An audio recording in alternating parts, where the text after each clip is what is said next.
Fantasy and Some Flights, exploring the realms of beer, board games, books, and bourbon.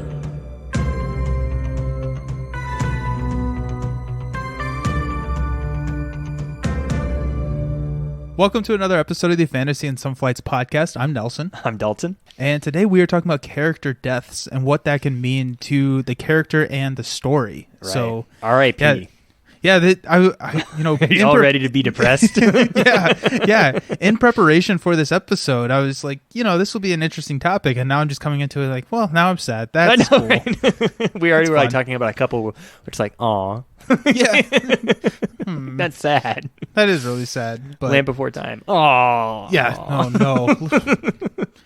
Oh, that's been, 20 years? And I still haven't gotten over that. I know. So that is... There were no rules back then, They're like, yeah, here's some light trauma for your kids. They'll carry this around. They'll probably be fine. It's fine. They'll vote one day. It'll be fine. Oh, geez. But you're right. We're not just going to talk about why they're sad, right? Yes. There's a reason why they happen all the time, right? And we're going to talk about some of those reasons. Absolutely, yes. But before we do that, we are going to be talking about our flights, kind of what's been on our mind. So let's start out with flights. Dalton, what's on your flight tonight? We'll just keep saying tonight because it sounds less bad. It sounds less bad that I'm drinking. When we say this morning. Yeah, okay. I'm breaking out Angel's Envy again. I haven't had this one in a while. This is my very first on the podcast. So I kind of wanted to just bring it back. I have a little bit more experience now, and so bring it back. It's one that I keep around typically because it's I think as I've gotten, honestly, as I drink more and more, I realize this is not the world's best bourbon. It was to me when I started out. I was like, oh man, I love this one, and it still has a lot of that nostalgia for me, and it'll probably always be a 4 Cheers for that reason. Yeah, but it's just one I always keep around, and I do love it. But I've also started to realize it's good. It's maybe accurately priced and maybe slightly overpriced, just by $2. When I see it, it's one of those. But I still love it. It has. I think it's a really delicate bourbon, and it comes with a cross that way. It has a really delicate balance. It has some nice vanilla, oak, standard bourbon flavors. It has the port finish. It's not super strong in that. I pick it up a little bit in the nose, kind of almost like a jammy type of, or like a fruit preserve type scent in the nose. Okay. But other than that, it has like I said, this very nice palate. It's not too abrasive. It just has this nice kind of swirling leather and vanilla type flavors, and then a finish that I think again this. Typically, I find when something is finished in a wine barrel, you find it in the nose and the finish, right? Because the burn of alcohol is so strong in bourbon, especially, but in all whiskeys, that it's going to be really hard to find wine flavors in the actual body of it, and so you'll find it in the nose and in the finish, and that's true here. It's very light. It's just this slight kind of this berry jam again type flavor that you're left with, and then kind of again just the vanilla flavors you're left with a little bit, and maybe a little bit of rye spice. So it's a great bourbon. It'll always be great to me. I think it's better to me than to other people because it has again that extra nostalgic aspect. But yeah. But it's fun to kind of bring it back, and normally when I have it, I'm like, oh yeah, Angel's Envy, and I start drinking it. I don't always sit and analyze it like I would if I'm going to bring it onto the podcast. So that was kind of fun to do. That's cool. I don't know if I've ever actually had Angel Envy. You may have given me some at some point, but yeah, I feel probably at either before or right at the beginning of the podcast. I feel I may have shared it with you, but you've tasted a lot more whiskey since the last time you've had it, for sure. Yes, but it's always I always pick it out because it's the one with the angel wings on it. So so it's a very recognizable bottle. Yeah, it's got that pretty bottle. Yeah, I have. I'm sure everyone has those drinks or those foods or the songs or whatever that have that nostalgic value to them. Mm-hmm. That you love just a little bit more than anyone else could ever love them. Yeah, exactly. So it's just a little special. It's just a little special. So I'll need to pick up a bottle. It's not super expensive, right? It's $45 to $50 typically. Yeah. So if you can buy it closer to the $40 to $45, I think that's the range where it's this is probably what it's worth. Gotcha.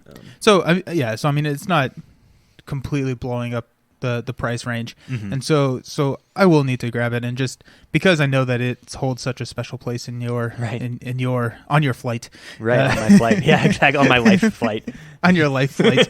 That would be a fun topic to talk about. Anyways, so we'll table that. We'll you can try it. You'll be here actually in 2 weeks. So Oh yeah. I'm you less get a than little 2 visit. weeks. Yeah, less than 2 Yeah. weeks. You got a little Yep. visit planned, so you can I'm you can so taste it then. excited. It's gonna be great. Yep. Oh man, but excellent. So I'm glad to hear that that's back on. Yeah. 4 cheers. 4 cheers. Great. Sweet. What about you? On my flight, so I have recently moved to Ohio, so I'm a Cincinnati resident. Well, right outside Cincinnati resident now, and the closest grocery store to my house now is Jungle Jim's, which if you know, you know.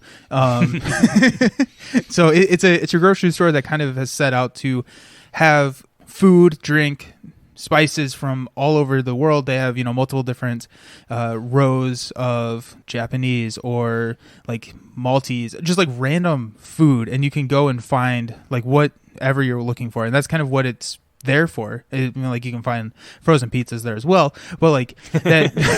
I'm not without my jacks. Yeah. So I mean, it's a really unique place. You can get lost in it very, very easily, and I have and will do continually, but. They do have a very nice liquor and beer and wine selection. I mean, it's a pretty significant area or footprint of their store. And I think I may have talked about this because this is where I found the Jameson. Yeah, that was finished in the IPA bottles. So yeah, that's the same store. But I went there. They still do a pick 6, which a lot of stores have gone away from. But so I was able to do shame. But I was able to do a pick 6, and so I was like, let's get some stuff that I normally would not grab. Yeah, and so fun. I am drinking a Japanese beer tonight. Oh, so, sweet. Yeah, so this is Asahi, and it is Kachuchi. It is, I think, probably, actually no. If there's one way to pronounce it, it's not that. I'll just go ahead and say that. But that's what seems wrong. it just seems wrong. But it is whatever that word is, Kachuchi. I hope I'm at least in the ballpark there. It's a word that does not necessarily have a direct translation to English, but basically what it means is that it's dry and crisp at the same time. Okay. And it feels like an apple almost. It's a very refreshing beer. I went out and I played disc golf. It's like 85 here today, and so it's nice. And so playing it after or drinking it after, playing that after being out in the sun, like it. I mean, it's really good. Like it's fantastic. I don't know if it would be considered craft or not there, but or if it's just like an import. Yeah, I mean, but it's really nice. It comes in 11.2 fluid ounce bottles. So, but it's a nice, refreshing beer. I'll give it 3 cheers. I think it's definitely, deserving of that. Mm-hmm. It's also kind of cool to see different cultures in different areas beer and their take on it, right? Kind of with the whiskey, where the Japanese with the Suntory whiskey, they had a very precise flavor profile. That's very much how this feels in the beer realm, where it's not a complex flavor profile. And when I say complex, I mean multiple different flavors. I'm sure it's very complex to get this flavor, but it's they nailed that flavor and they did it really well. Yeah. And so is it a lager? Yes, it is a lager, and I'm looking at the bottle. It's actually a product of Italy, and so it is. So it's a multicultural beer. It is produced, bottled in Italy, and it says that it is brewed to the authentic Japanese recipe, and so it sounds like it's a company out of Italy producing a Japanese style beer. So yeah, but it is a lager. The other way, right? Like a Japanese company producing in Italy for some reason. Yeah. So that two American idiots will talk about it on their podcast. Yeah, we know what we're talking about. That's right. Yeah.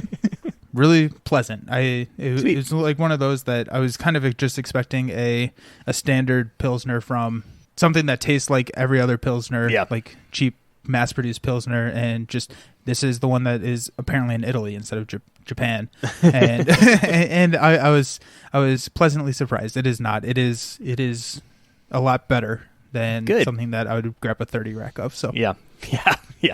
Looking at like the bottling, it kind of looks like it could be like a Coors Light, Right. Yeah.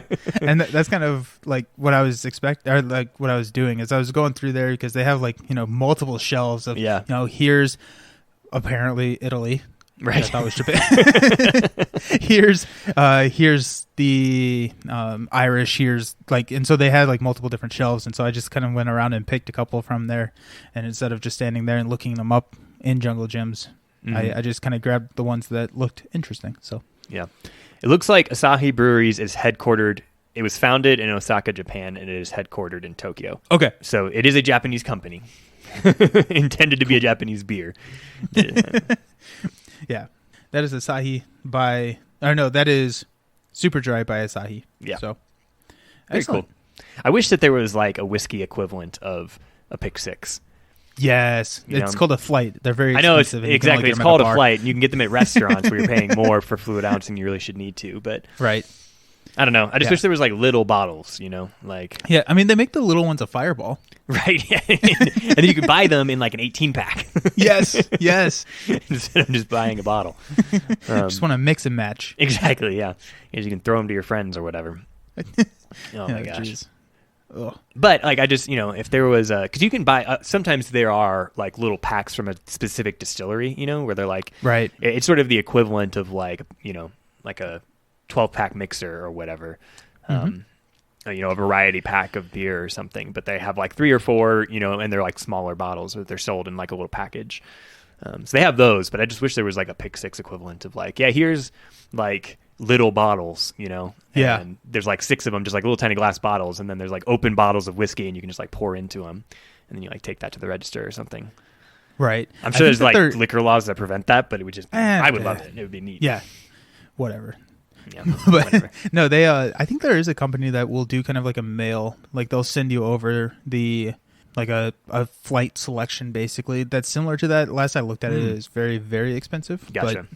So that is the unfortunate part. But it does sound like that there's a market here that we could probably look at. Yeah.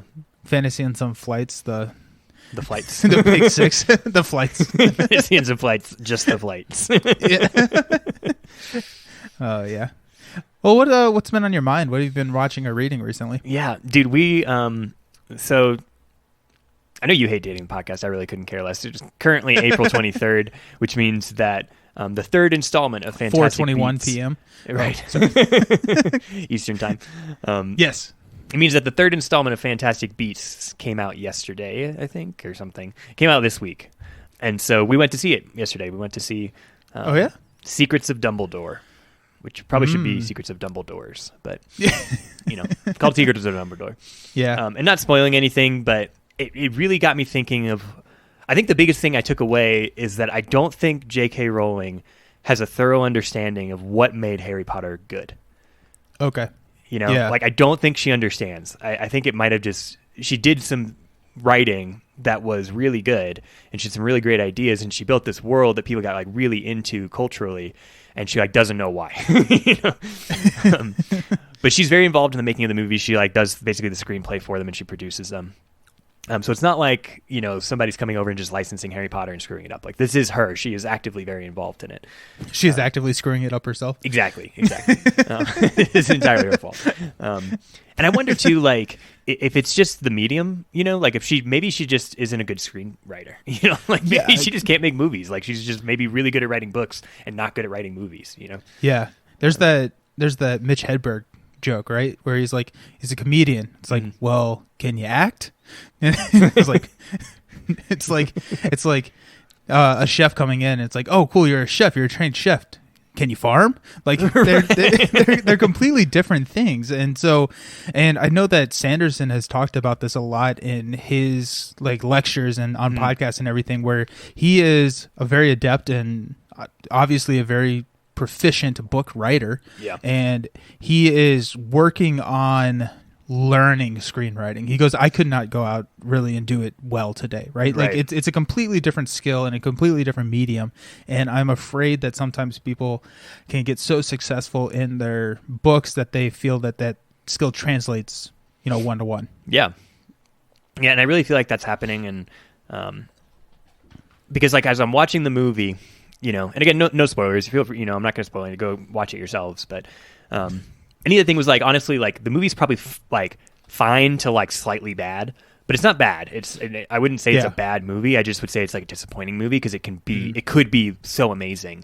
And it's just like not, but it, for me, really just like somehow like lost the magic, like the magic of like Harry Potter and how cool it is or whatever, like, the magic to the viewer. Yeah. But actually just like the magic of the world is like not in the movie. Like, like a lot of the settings feel very just like normal. And even if they are like in a magic setting, like it's all these magic users, then they're in like a normal setting, you know. And it's not like Hogwarts where the stairs are all moving around and there's ghosts and there's flying letters all over the place, and it just like you feel so like immersed in it, right? It's just like the whole scenery is saturated with like the magic of the universe, and it really, like from the world building perspective, it really gives you a lot.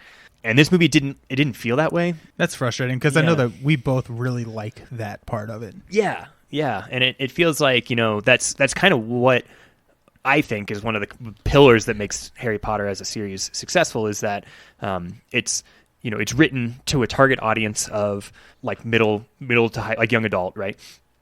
About a boy in middle school at the start, who's introduced from his normal life into this magical life. Yeah. And so you kind of get taken along in that, and you as the reader sort of identify with that, and you're sort of experiencing all the wonder and all of the, you know, the magic of this world and how cool it is. And there's unicorns and giant spiders, and, you know, there's dragons, and there's like all this, like all the magical creatures. There's like no magical creatures in Fantastic Beasts and Where to Find Them, you know, like it was definitely a poor named franchise. Yeah. Right. Like it felt like it needs to be named something else. Fantastic Beasts is strayed too far from that. Yeah, for sure. Because it's now become like exploring Dumbledore's younger life and his like this greater conflict with Grindelwald, which is a cool story and you know, totally worthy of a prequel series for sure. But it just doesn't need to be named Fantastic Beasts. Like that's a little misleading.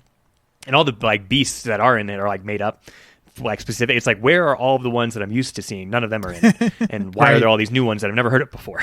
Right. Yeah. You know, so it feels very like dissonant, I think, very like disjointed and disconnected from like Harry Potter that we know. Like there's, you know, like all the creatures that I'm used to seeing, I would expect to see him interacting with them, and like learning about them or writing about them or something. And like, that's not happening. So yeah. Well, that's frustrating. Yeah. I fell asleep during the second movie. I still have not seen it all the way through. So it was just one of these. It felt like they were throwing way too much at you, and I wonder if that was one of the criticisms that J.K. heard, is that so much was left out of the later movies in Harry Potter, and she tried to cram everything that she would cram into a book into a movie, and it just felt too much. Dude, in preparation for... So I did not fall asleep. I did watch the second one. Crimes of... I think it's Crimes of Grindelwald is the second one. Yeah. And I did watch it. And it was like maybe 2 years ago, something like that. And I had to go look up, because I think it came out 3 years ago. And I watched it like maybe a year after it came out. And I went to look up a plot summary, because it was like, it's been 2 years. Like, I don't remember like what happened. And my fiance was like describing things. She's like, well, remember there's like this character and he does this and this person does this. And I'm like, what? Like, I don't remember any of that. And so then I read the plot summary and I was like, this is so complicated. Like, it's like the plot there's a lot summary going on. Yeah. The plot summary on Wikipedia is like 7 paragraphs or something. Like, it's huge, you know? And it's like, oh my God, there's so much going on. Like, I remember now why I don't remember any of this. It's because like, it was all like, a lot of it was just, I was missing it, you know, like it, and I think you're right. I think it comes from being a book author who has time to sort of develop these like concepts, and now that's kind of like, it's kind of missing, you know. I think the other like book author thing was missing, again, kind of like showing us the magic of it. I think it was a little bit assumed that we would still feel that, and without like actually showing it and actually kind of making it happen in the movie, it like gets lost. And so it's like, this doesn't feel like a Harry Potter movie anymore, you know. Yeah, that's too bad. Yeah, because what makes Harry Potter great is that whimsical nature and the world and the magic and just how so it's frustrating to hear that got lost in this upcoming series, or this series. How many? There's going to be like 5 movies too, right? I honestly don't know. This was the third, and based on the pacing, I would assume 5. It felt like a third movie in a 5-movie series. It felt like a middle point. Just kind of what happened and where it ended. I guess to me, that I was like, there's probably 5 in this, and I feel like I've heard that before. Yeah, it's just I'm trying to look up, because I think that the Harry Potter, Fantastic Beasts, The Secrets of Dumbledore, domestic box office, or the opening weekend was 42 million. That is not that much. That is not that much. So that is by far the lowest. Yeah. Of all of them. To kind of give a perspective, Harry Potter and the Sorcerer's Stone opening weekend was 90 million, so over double. And a lot smaller budget, I'm sure. And a lot smaller budget, yeah. Production budget was 125 million versus 200 million. Yeah. So yeah, it's like, wow. And it's just, I don't know. That's hard to see. Yeah, for sure. Deathly Hallows Part 2 was 170 the opening weekend. Wow. With a 125 budget. Yeah. Oh, I'm sure. Like that's not surprising though, right? That's the end of an era, but yeah. I think fans are showing that. I think that there is a little bit of, you have to take these numbers with the nuance because streaming is so prevalent now. And sure. I haven't been to a movie theater since Dune, but yeah. before that it was like, I don't know. Man, Dune was good. Dune was awesome. So I think there is something to think about there with that, but it's also just like, I love Harry Potter. I don't really have a desire to see this movie. I think there's also maybe a larger miss going on for the last couple of years in filmmaking around, just big flashy action scenes and just a ton. Like you can tell, like so much of this movie is a green screen. And it's like, why does I don't know. Why does Goblet of Fire look more realistic than this movie? Right. That's a shame. Yeah. Right. And I think that like a lot of money is going into that, and they're not developing these characters in interesting ways, and they're not putting like interesting and important decisions in front of them. You're not like kind of following the storyline you're not invested in it, right? You're not like, oh, like how are they going to solve this problem? And you're not like, oh, this is such a hard decision for this character to make. There's so much conflict and turmoil around this. Like, what are they going to do? Right. I think most of the characters felt like they were just kind of being drug along by the story. And it was like, who is actually influencing this? Like, I know Grindelwald is kind of doing some stuff and Dumbledore's kind of doing some stuff, but everybody else just feels like they're kind of ancillary, Right. That you're just seeing what is happening to them, but you're not actually like experiencing the story through them, and they're not actually impacting the story. So yeah. And I bring that up because I think a lot of the Marvel movies have kind of gone that way recently. I think there's been some big misses in Black Widow, which I thought was horrible, and Shang-Chi, which I thought was okay, but I just felt kind of similar. I'm like, this is a lot of flashy action, and right. I need to identify with this guy a little bit more. Right. Like yeah. Iron Man 1 did not have a ton of flashy action, and it was awesome. Like, right. It's a great movie. Yeah. Yeah. People are drawn to characters, not necessarily green or effects. Yeah. Right. So yeah, I've talked a lot about it. I didn't mean to talk this long about it. It was like last night, and so I'm like, was like really fired You're still up. a little amped up about it. I was like, that was so disappointing. And if I could just sit someone down and like talk to them and be like, this is why this is bad. How do you not understand how Harry Potter is good and how to replicate it? Like, well, I'm glad. I hope that I could help provide that outlet for you. So. Yeah, thank you. I really appreciate you helping me process this. Yeah, I'm here for you, man. Yeah. Okay.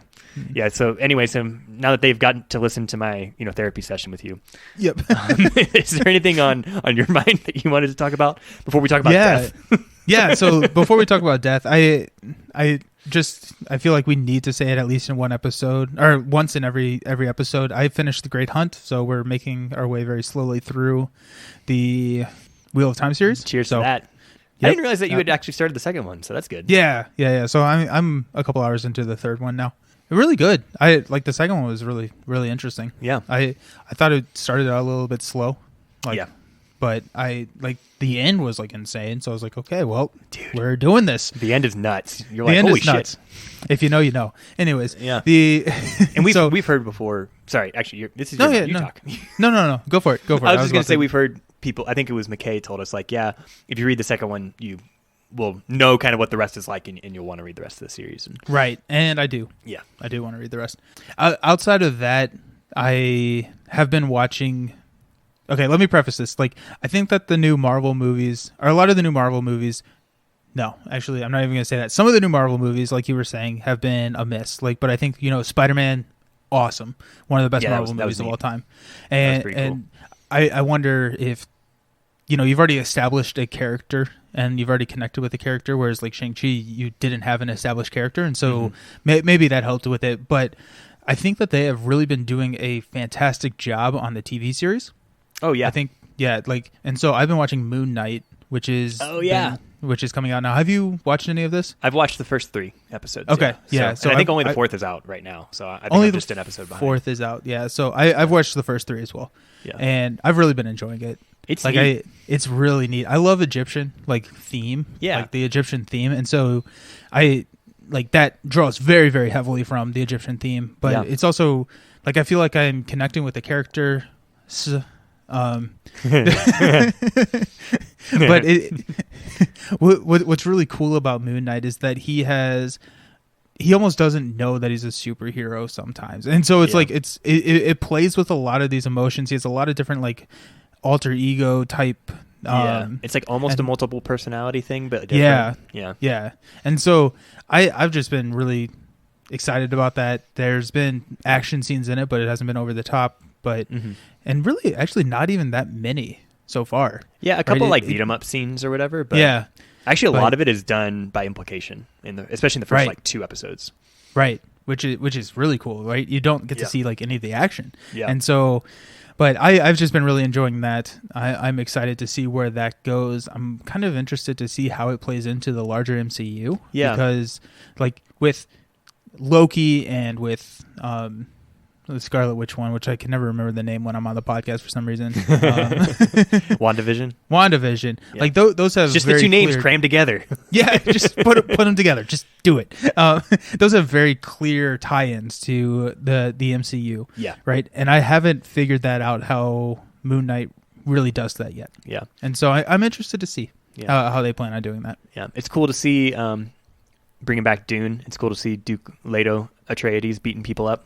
Yep. On the daily. Yep. That's pretty neat. I loved, like, honestly, it was one of my favorite pilots. Like, I loved the pilot episode. I thought it was so cool. It was really, really cool. The way it's filmed and, like, just the way it's, like, especially if you don't know anything about Moon Knight, which I didn't really, like, the way it's kind of, like, drawing you in, I was, like, so hooked. I was like, oh, my God, this is so What is cool. happening? Yeah. What is happening? Yeah. And again, you're right. Like, there's, like, they almost show, like, basically like no action that is being like shown. It's like all these cool like camera angles and implications, and it's like I loved the way that it was filmed. I thought it was so neat. Yeah, it was really well done. The only thing that I knew about Moon Knight really was speculation on what he would be like as a Marvel Champions character, and then everything from Marvel Legendary. So that was my extent of knowledge of Moon Knight. So have you watched Hawkeye? Any of Hawkeye? Yeah. Okay. I don't know anything about it. How was that? I liked it. I thought it was good. It not top tier from like the new stuff that they've been putting out. Yeah. But I thought it was good. It felt like it was more an interlude series. Okay. It's like, hey, we're like this character's not dead. This character's not dead. Clint is here, and then he's basically training his protege. Okay. Which is Kate. So Kate Bishop, Hawkeye. Like so. I thought it was good. There were some interesting parts. It opens up some questions, which I think was good for them to do. But it definitely, I mean, it was nowhere near as well done as Moon Knight or WandaVision or Loki or any of those. So those 3 are like so far have been really good. I'm hoping that Moon Knight hits that level because I loved Loki. I thought Loki was amazing. I loved really WandaVision. Great. I thought it was awesome. Winter Soldier.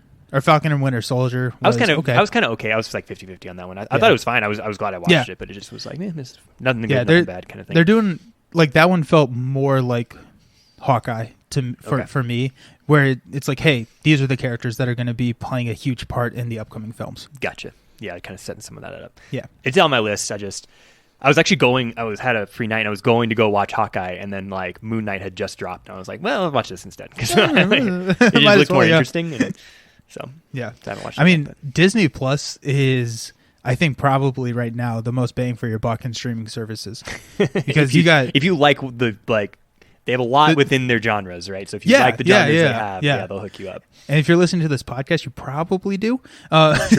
True. Yeah. So we're getting in just a little bit over a month from the recording of this podcast. We're getting Obi-Wan.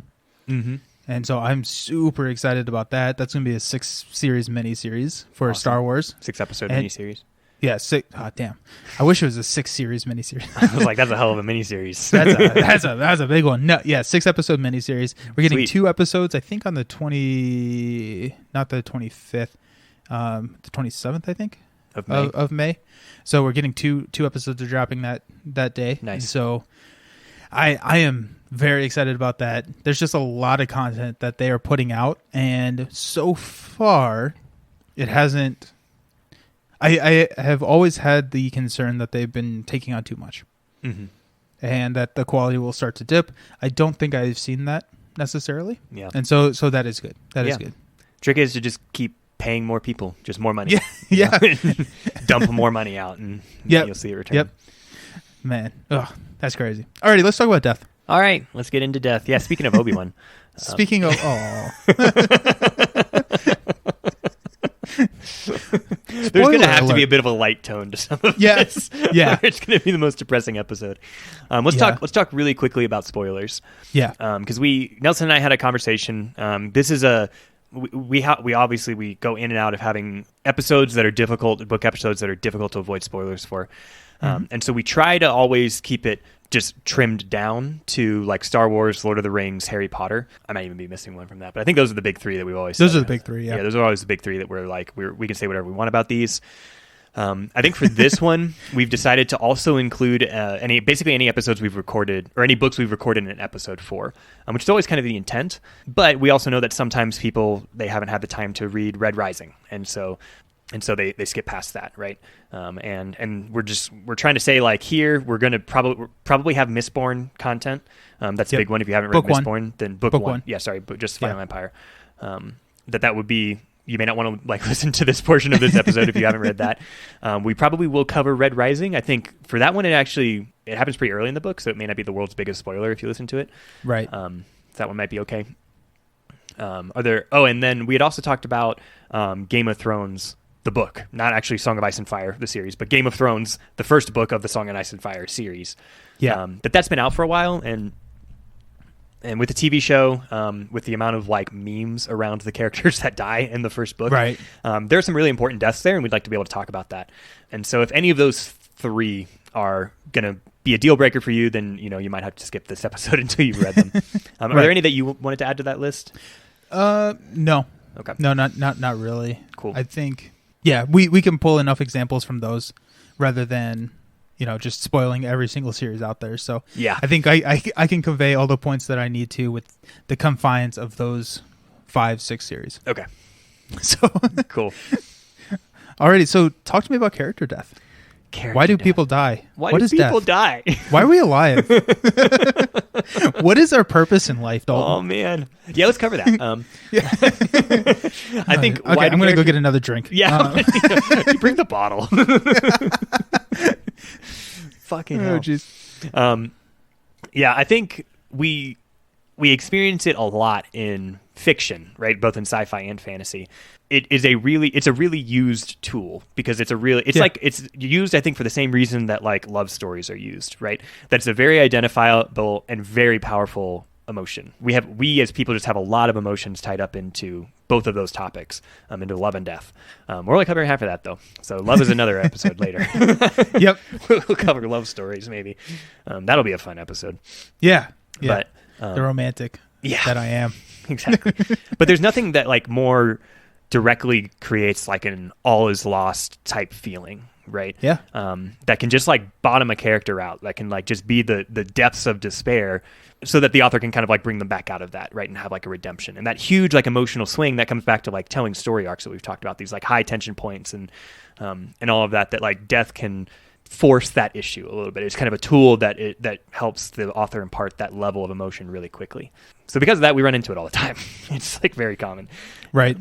I like what you just said. It's a tool that can create tension very well because we can relate to it as humans. As humans, like, unfortunately, we've all known and experienced death, and if you haven't, then sorry, it's going to happen to you, right? It's tragic and it's sad. It creates tension. It creates a ripple in your life, and you can relate to that and understand. Okay, wow, like Obi-Wan just died. That's going to change the projection of my life forever as Luke. It's a way to create massive amounts of tension as well as, get the story across. In most stories, there are some exceptions. It's final, right? Yeah. The death is the end of that character. There is no coming back from death. We are done with death and it's over like that. And that creates a finality that can, one, close a character's story arc or propel another one's forward. And I like how, and obviously they can do both, like actually most every single time they do both, right? So so it creates a nice literary device for an author to help tell the story. Yeah. Have you heard George R.R. Martin talk about how Gandalf should stay dead? Or should have stayed dead. No. It's kind of a funny, like, we don't, you can go look it up if you're curious about it. He's got like rants about it, right? About how Gandalf should have stayed dead. It's like a big issue for him, I think. But like, it's an interesting concept, right? Like Gandalf dies, and it's this, like in the book, you're like, holy shit, like Gandalf died. Like that's not supposed to happen. Like he's like, he's like keeping everybody alive. Like, what are they going to do? You know, this is like, they're screwed. Yeah, exactly. Like R.I.P. You know, may as well just hand the ring over now. You know, no more Gandalf. Yeah, GG. Let's play again. Deal him again. Yeah. But then he comes back later, right? And so you're like, oh, okay, yeah, it's this big triumphant return or whatever. He's Gandalf the White. You know, yeah, how neat. But it does, like, I think for him, for Martin, brings death into question now, right? It questions the finality that you're talking about. Yeah. Right? Because you said most, right? Right. And honestly, it's so frustrating, I think, when you're reading a book and a character comes back from the dead, and or like watching a show and they come back from the dead, and you're like, come on. Like, yeah. It's a very special case where I'm not like, okay, like, that's dumb. Yeah. Right? There are very few times in literature and shows that I'm just like, cool. Like, I'm glad he's back. Yeah. I am a leaf on the wind. I don't know. There's like, I think you're right. I think there's very few times, and then like TV shows and books, they'll play around with like, you know, with like, oh, we're not sure. Like, you're not sure if this character is dead, because like the character whose story your perspective you're seeing, like they didn't see them die. It's just like implied that they probably died, you know, because they like a building collapsed on them, or you know, they like rode away and like, you know, I don't know, they were in like their ship blew up or something, right? And it's like, oh, but there was an escape pod, and you're like, okay, come on, like I don't want to find this out like later, you know, like now when like a character dies and I'm like, you know, like in that story I'm like, we'll see, you know, and I don't like that feeling. I don't like having to be like, I don't know if I believe it. One of the biggest offenders of this, I think, honestly, to me, is Star Wars, right? Mm-hmm. Like no one ever stays dead, and then people who are dead are Force ghosts now, and so it's like it does take death, and Palpatine's come back to life 9 times now, and so like I think that was one of the biggest criticisms I had with, you know, the finality of the sequel trilogy is that, oh, Palpatine returned. It's like, okay, like we talked about this, like, and so it does make death in Star Wars like less. It has less of an impact, and I think that is to design at some point, right? Like Darth Maul is not dead, right? He was cut in half, thrown down a reactor shaft, and oh no, but he's fine. So like it allows people to bring back, and it's gone so much down the side of, oh, if they're dead, they're probably not rabbit hole, that it's gotten to the point where it's almost a storytelling device, and like on the other end, and so I don't know. Like, oh, this character has to go through a death sequence now. Like a death arc, you know, like they have to resolve this. Where's the shaft that they're going to be throwing down? Okay. Exactly. That's why Han is still alive. I'm telling you, Han is still alive because he fell down a shaft. But inconclusive. So that is one of the areas where Star Wars falls short for me, is with death. Like, I don't think that they handle death very well. Yeah. On the other hand, like where it can be used well, it can be used well, like we said, to I think you're right, to close or to start, like doors closing and doors opening is a good way to think of it as a literary device, that a character has that their time has ended, and kind of the story that they are trying to tell has ended for us, the reader, and it's just a different way to like close it up, right? Because otherwise, like, what's the other way that people's story end? Like they ride into the sunset or something, and that's not, like, you know, that's not always satisfying for all of the heroes to just get what they want at the end of the movie, or at the end of the story, and like right off into the sunset. That's like not like, it sort of diminishes all of their accomplishments if like none of them had to kind of like sacrifice, right? And kind of that threat of, oh, a character might die, and there might be sacrifice, kind of like adds weight to what they're accomplishing, right? So I think like where Gandalf dies and comes back, I think Boromir kind of encompasses that other part of like sacrifice, right? Yes. That his death, and there's a lot leading up into Boromir's storyline that we've talked about, all this like actualization and all of this like kind of coming back from temptation and all of that, right? So there's a lot more that's like wrapped up into Boromir's death. But one of the important things that it does is that it shatters the fellowship, and so it's almost like you could almost consider everything up to Boromir's death as the exposition if you wanted to. Like, really, that I don't think that's accurate, but it's one way to think of it because it's such a pivotal moment, like that the book just takes a 180 and like the course of the story totally changes from what you thought it was going to be, and death becomes it's like now on the table. You're like, oh shit, like is Pippin gonna die? Like I don't want Pippin to die, but like now that's on the table, right? Because Boromir did. So right, yeah. Maybe Aragorn can die. Maybe Frodo can die. I don't know. Yeah, it makes it a little bit more real, and that's where I think Song of Ice and Fire, the Game of Thrones series, like Martin is not afraid to kill characters, and I think that's well known, well established. Even if you have not read or seen the show, you know that people die in that show. Yeah, right. And that's kind of the exact same as when Ned is killed in A Song of Ice or in A Game of Thrones. Yeah. Which is the first series, the first book of the Song of Ice and Fire trilogy, or not trilogy, series, and saga. I don't know, saga, ongoing, ever-long, never-ending saga. Yeah, where it's that same thing, and that's kind of where you realize, it sets the tone for the entire series. It's like this is realistic in that sense. There is no plot armor. It was, especially in the show, it was built up that Ned is the main character. Yeah. And then he gets his head cut off. Yeah. In like the first couple episodes. And you're like, okay, we're doing this. Like, and it creates a sense of realism, which I think Boromir does very well in Lord of the Rings. Ned does very well in Game of Thrones. I think it kind of does it a little bit differently because, like Lord of the Rings, people don't die as frequently, but it opens up that option, right? Yeah. And with Game of Thrones, that's what creates so much of the tension for me is Sansa going to be alive next chapter? Are all of these characters going to be here in 30 hours of this book? And that's what's captivating and keeps me coming back to it. Yeah. And like Ned's death did that for me. Yeah. Yeah, it's incredibly pivotal in that sense. Like the feeling of like these characters, like I think you always assume like a main character might die, but not if I'm hearing the story from their perspective. It seems like a little safer, right? And especially if I wouldn't call them like the main character, right? Yeah. And I think you are right that like if you had to pick one person as the main character of the first book, it would be Ned, and he just dies at the end of it. And you're like, what the hell? Like he's what just happened? Yeah, what just happened? Like he's my fave, and now he's gone. And I think from a world building perspective, Ned's death also. It's sort of like a death that symbolizes a lot of where the world is going at the time, right? It's a death of like his ideals, as his like he's like this really honorable character.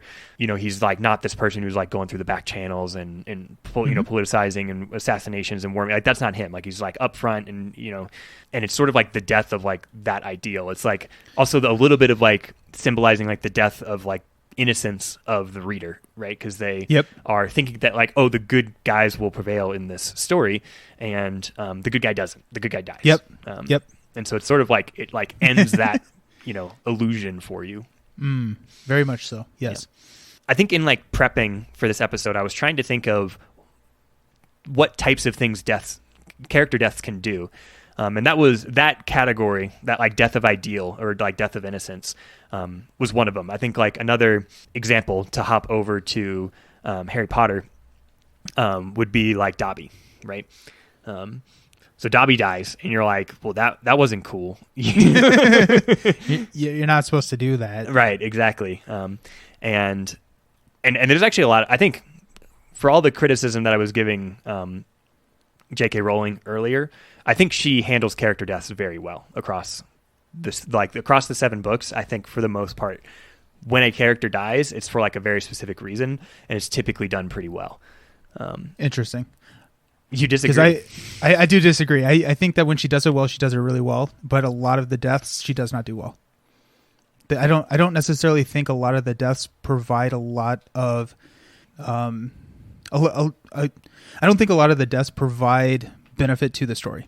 Okay. Like I don't think Fred needed to die in the last chapter of the book, right? Like I don't know. Like I would have liked to see a little bit more fallout of that. I guess that kind of helps Harry with his decision. to go out into the forest and everything. But it seems like when she does kill characters, it's more of a shock value than this helps shape the story a little bit more. So I think then let's take Harry Potter for a minute, because I think this is a good like sort of case study in character deaths. Okay. Because the first major one is Cedric, right? Is there a character death before Cedric that matters? Quirrell. Yeah, the bad guy dies. You know, whatever. Like, that is probably a type of character death, like a death of consequence, basically. Like, I don't know. The bad guy dies. That's like kind of common. And it's probably for finality, like you were talking about earlier, more than anything. It's just like to give like a closure here, right? And like a consequence to their action. Like, oh, bad guy did bad thing, now he die. Like, okay, sure, I can accept that. Yep. Consequences. Yeah, consequences, motherfucker. So like that one's probably Quirrell dies. Cedric dying, we've talked about before. Like, kill the spare is like that is a major 180, right? It's like Boromir dying in a lot of ways. Absolutely. And I think Cedric's death is done very, very well. Yeah, for sure. Right. That puts into perspective how little Cedric meant to Voldemort. Yeah. Right. Kill the spare. Like, okay, well, that's a tone shift. He's back. We're going for it. Yeah. This is going to set the pace for the rest of the story. Yeah, for sure. But like with Dobby, I don't actually know. Like, I thought Dobby's death was really sad. I don't necessarily know what it accomplished other than shock value, because I think the death of Hedwig almost does that same thing as the death of innocence. It's they're flying out. Hedwig's dead. It kind of symbolizes that we're going out into the world. It's a different era of his life. But and then we just kill Dobby later, which Dobby, Fred, the Creevy, like a lot of those deaths later in Deathly Hallows, I feel like are there because people expected people to die. Yeah. Creevy? Who's Creevy? Colin Creevy, picture dude. Oh yeah. Yeah, I forgot. Just like, oh yeah, he's dead now. Yeah. Like, okay, like. Yeah. I think Dobby. I'd kind of forgotten about Hedwig. So you're right. Maybe like what was accomplished by killing Hedwig is kind of covering what's killing Dobby, because Hedwig feels like personal. Dobby, I think, feels, to me, the reason I was thinking of him, it feels like a bystander. Like, it feels like a true innocent that is now sort of been killed, but is a result of Harry's actions. He has to like kind of take that responsibility on a little bit and kind of like live with that. Like, oh, this is now like I'm no longer just putting myself and my direct friends in danger. I'm putting innocent bystanders basically in danger. Right. And he kind of has to like deal with that. Right. Right. There's Sirius earlier, right? I think that one is important because not because it like we already had Cedric died, so like we already know that like death is on the table. But it kicks off like a PTSD route for Harry. That's like a really important part of his character story. So it like triggers something for like he had to lose somebody, kind of like this last pillar of support that he was kind of clinging to, like it's torn from him, and like I think that's important for him. It's like that one makes sense. I think Fred at the end, I think it is. It's another almost like a similar to like a death of consequence, but it's like a consequence of Harry's actions. Like if he had gone through with fighting instead of just giving himself up, right? And nobody died, it would have kind of felt like, oh, that worked out, That's fair. I mean, like it does make it real. It makes it real, yeah. There are consequences even when you do prevail. Yeah. Right. So I get that. I wish it had happened a little bit earlier. It felt very much like I'm killing. I have a quota to kill 5 people. So gotcha. Here they are. We'll cross them off the list, right? Yeah. So, but the ones that are developed, like Cedric, Sirius, Dumbledore, right? Those deaths, Snape. I think, are done. Snape are done really, really well. Yeah. It's the one-offs, which I guess like could be argued that is the tone of the book at that point.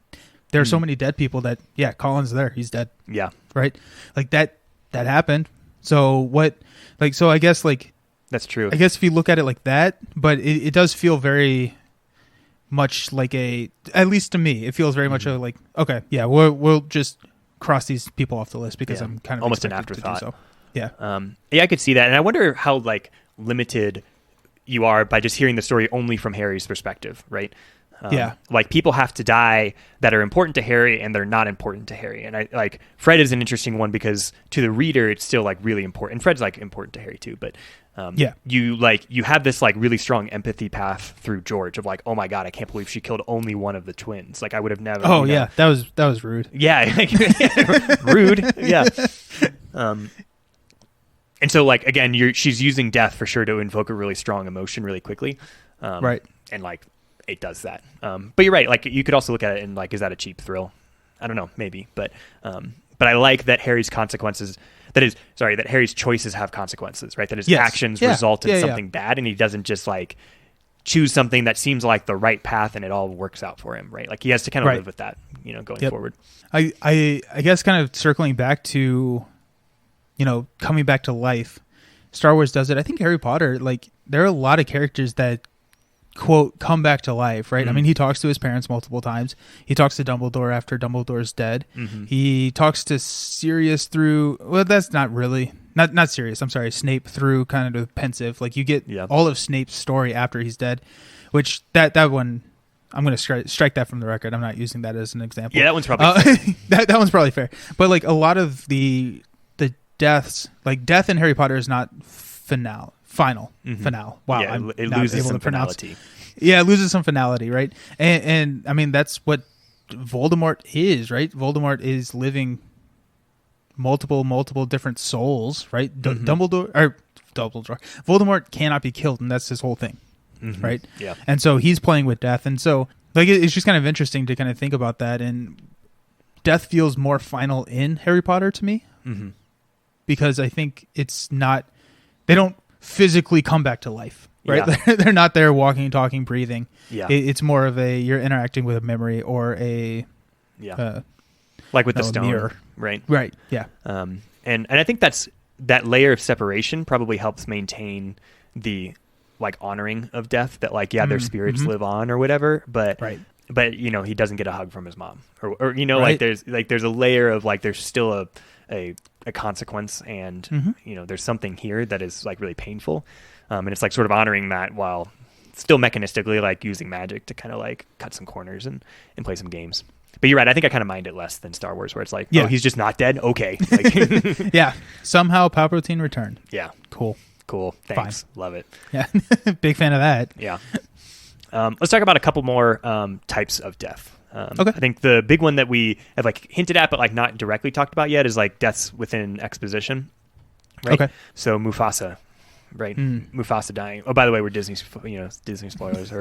It's been out for 23 years. Also, it's Hamlet, so it's been out for like 250 or something. It's an old story.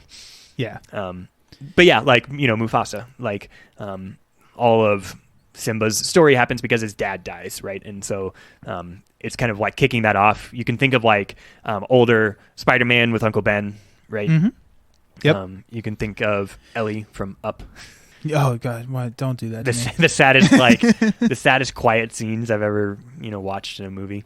Yeah, and like Ned does this a little bit, like kind of kicking it off, and like I like how we've been flirting with this idea, and typically I would say that these are not main characters. Yeah. Right. The people who die set the course for the main character in the exposition of the book or the story. Right. For sure. Right. I think, we said it before, and we're going to just do it. We're just going to say it. Kelsier died, right? Like in Mistborn. Yep. and so like, I think we were talking a little bit before this episode that like that feels kind of like an exposition for the rest of the series, right? It's at the very end of the Final Empire, but it very much shapes the paths that the rest of the series takes. Yeah. Yeah, for sure. And it feels like a main character death when it happens, right? Because it feels a little Ned Stark in that way, because you are hearing a lot of the story from his perspective. And he's kind of like masterminding this whole plan and everything. But it like makes this hard shift into like, oh, by the way, Vin is the main character of the story.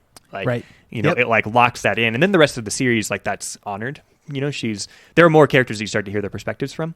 But it stays very, very tight to Vin and what she's doing and what her story is. And I think that makes sense. Like it's a good way to tell the story. But it was surprising when it happens, because he's also like been in dangerous situations before and kind of gotten out of it. So it's like, it's not really a big deal. Yeah. And and it does a good job of like kind of putting death on the table, I think, in a Game of Thrones type sense where you're like, oh, like Right. I thought that he was going to be around for a lot longer, for the whole series. Right. What? Any other examples of exposition deaths that you can kind of think of? Like Lars and Beru, right? So Luke Skywalker's aunt and uncle. Yeah, right. Like that's a pretty obvious exposition death, and you don't really know them as characters, so it doesn't really hit you. Right. But they get like burned to a crisp, so they die, and then he has to. Tough. Yeah, it's tough. Yeah, it's a tough. No reactor shaft, so you know that they are dead. Yeah, if you see the crispy body, they're dead. Yeah. Well, minus Anakin, but he's only half crispy. Okay, that's fair. He's like medium rare crispy. He's still pink on the inside. Oh, jeez. Okay, well, that just happened. It was dark. Okay. Let's try and come back from that. That was dark for the death episode, man. Holy cow. Obi-Wan, right? Obi-Wan's a good one. Yeah, his dying is kind of an exposition death where, it's similar to we were talking about Sirius earlier with Harry. Sirius dying and kind of ripping Harry's last, like, tie to what, like to a family and to support. Yep. Besides his friends, obviously. But, Obi-Wan kind of does that for Luke, right? It's like he's the last person who's like from his planet, besides the droids, I guess. But so like it's like last tie to home. It's like his mentor. There's that really funny like screenshot of like Leia comforting Luke when after her whole planet has just been blown up and everything she knows and loves is gone, and his karate master has just died, so he's sad about it. That he's known for 3 days. Exactly. And she's like, it's okay. Yeah. Oh man. But it like does that for his character, right? Where it's like you have to do this on your own now. Until he comes back in the end, you're like, use the Force, Luke, and you're just like, oh, you're still here. Ah, okay. Yeah. Hey there. And then again in Rise of Skywalker, because somehow. Yeah. Anyways. Yeah. I think this is very prevalent in a lot of stories. Specifically fantasy settings, you will often see a mentor, from if it's an orphan, it's almost a trope at this point. It's almost a trope, yeah, where oh, he's teaching the main character? Yeah, he's gone. He's not lasting 300 more pages. There's no way. Zero chance you survive this book. Kind of the last like category that I wanted to talk about. I mean, if there's more that you're wanting to add, we can totally do that. But was kind of like basically a sacrifice, right? Kind of like a self-actualization or a sacrificial type death. And these are definitely used for main characters, right?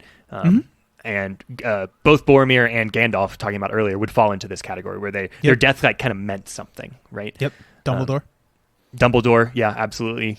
Snape, you could make an argument for. Yep. Although I think people worship Snape and they shouldn't, because I think he's still Harry. a bad guy. But Harry, Harry, yeah, good call. Right. I mean, he knew that he was going to die when he walked into the forest, and he knew that in order to win, he had to do that. Yeah. And so, I really like. He also came back.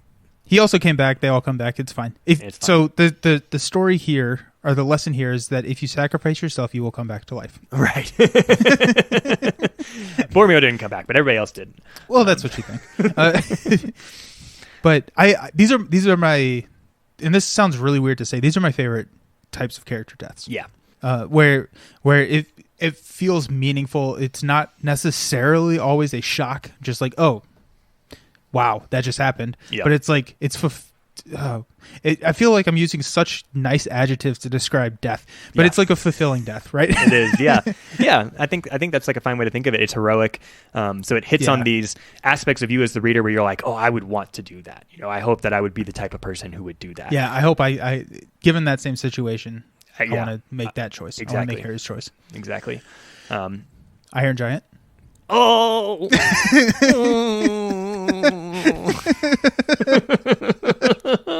Sorry, I just wanted to throw that one out there. Just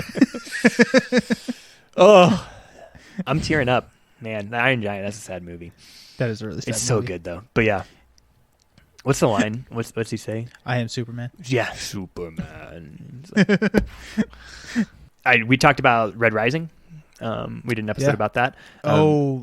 Yeah. Yeah. So EO does this, right? Yep. His wife, Darrow's wife, does this where she makes kind of a sacrificial death. And this is also kind of an expositional death, right? Because it's kind of that marks the end of the exposition, and then he like literally leaves his home and like does all the rest of the story. So it's definitely accomplishing that too. But it's not like Lars and Barrett where they just like died because someone killed them. It's like she like made this choice, and it was specifically not a way where she even had to die, and she chose to kind of die for like an ideal and for her purpose, right? And to kick Darrow off into doing the rest of the events of the story. That is, I think, a pretty well done death. Yeah, that one is really good. Yeah. And it does have a shock value, right? Like, I mean, you're like, it sets the tone, it puts death on the table, but it does kick off Darrow's journey and Darrow's story, and so and just like the repetition of, like, first of all, he's really good with language and with prose in the story, and just like kind of having these recurring themes and little motifs. But the repetition of the line of like, in Mars there isn't enough gravity to break your neck, you have to pull their legs, they make the family do it.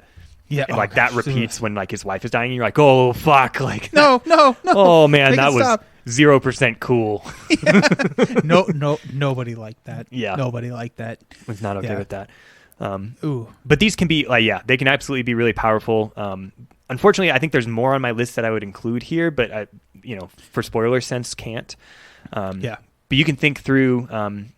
I guess I would, if you have watched the end of like the most recent like Marvel Cinematic Universe arc, right? So like basically like the end of the Avengers arc and Endgame and all that, like, yeah.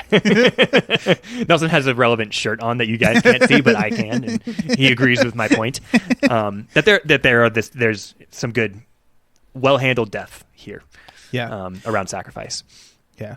And I think that these deaths are so meaningful, especially if an author is able to write into that being their final decision. So like Boromir, right? He succumbed to the power of the ring, and then his death was to allow the ring to let go, right?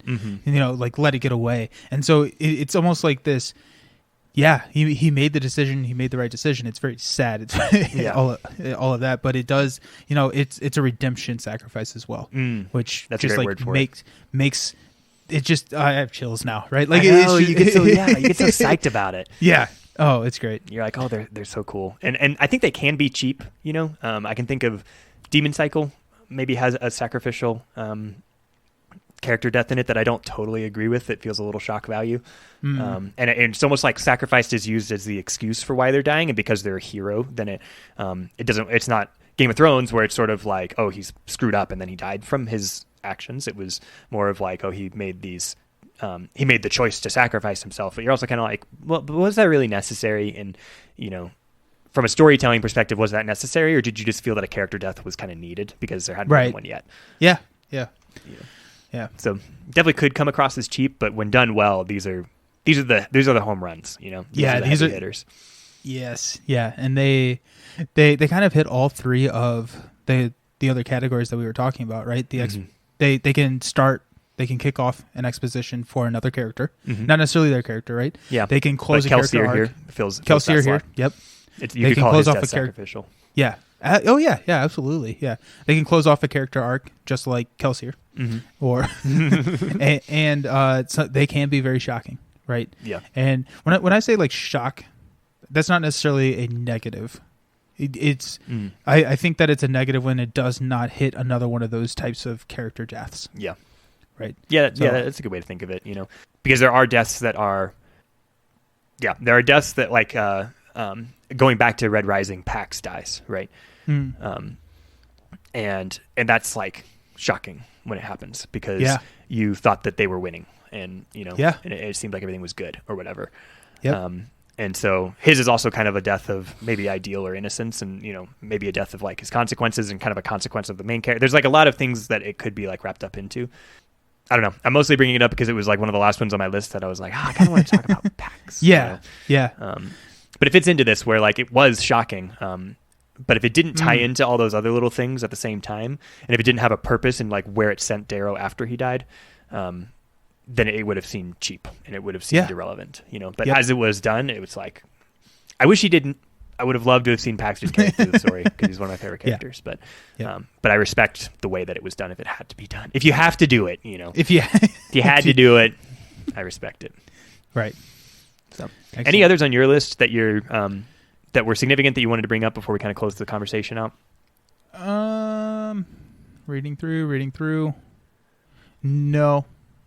Like there are other fantastic examples, but not necessarily any that I can think of that fall within the spoiler-free section that we laid out at the beginning of the podcast. Yeah, fair enough. So there are a lot of really interesting deaths out there in Aragon, in like in Wheel of Time, right? Like so there are a lot of deaths that I want to talk about. We're just going to avoid them. We're just going to avoid them. Have to call it. Yeah, there was I had some thoughts on Ender's Game, which we technically could be spoiler free for because we have included Ender's Game, or we've done an episode on Ender's Game, but I didn't want to include it here just because I didn't feel like I needed to. But there's some good ones there. Dune is another one that has some character deaths that are definitely worth looking at. But and again, we've done an episode, but again, I don't think we need to talk about it here, so we won't. Right. But I think it's so prevalent. It pops up in almost every book that we read that someone somewhere dies, even if it's just the bad guy, right? But someone somewhere dies,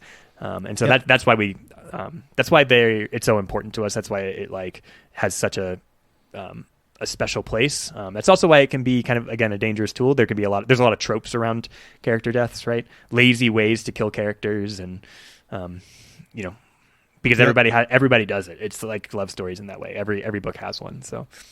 But I'm glad we took this time to dig into it. It was an odd episode to prep for. Yeah. I hate to use the adjective I enjoyed prepping for this. You're right. But so I've made myself sad. Yeah. Adverb. I just needed to correct myself there. Anyways, but yeah, no, it was a really interesting topic. I'm glad that you proposed it because it helped me think about it in a different way and kind of outline the thoughts of what types of deaths, why are some of these deaths unsatisfying, why are some of the deaths very satisfying, and I think just kind of thinking about it and putting it onto paper and mic, it really helped me organize that. Good. Yeah, so same. It'll be fun going forward and reading news stories and more deaths and analyzing that and trying to figure out, hey, okay, so character X just died who's very integral to the story. How is that going to shape the other characters in the story kind of looking forward? And if it doesn't, then it's probably an unsatisfying death. Yeah, for sure. You kind of played your big card and you can only play it once. Right. So, yep. And you or in Game of Thrones 75 times. That's right. That's right. That's right. Oh man! But so, what are your favorite character deaths? That seems weird to ask. Yeah. Who did you love to have die? Yeah. Yeah. Who did you cry the longest? No. Yeah. Well, which do you think are the most well done? Yeah. Oh, yeah. There we go. Yeah. What character deaths do you think are the most well done? Why do you think that they were well done? What made them interesting or unique or different that made them stand out to you? We'd love to talk about that with you on our Discord. You can find that link in the show description, or if you go onto Instagram, you can find it there through our link in our profile. The other best way to talk to us is on Instagram, and so Fantasy and Some Flights, you can find us. Yeah, it's just the name of the show. I was I don't have anything else to say here. So yep, it's the name of the show. That's the name of the show. So we love talking with you all. Come join, come hang out, let's talk about some interesting character deaths. Yep. Until next time, don't die. Don't die. That would be a shock value, right? What a twist. Did not see that coming. Wow, he is committed to this podcast. Oh man. Oh, well, on that note, I love you. I love it. And you know what? Let's just talk some more. Let's not ever hang up. Cheers, buddy. Cheers, buddy.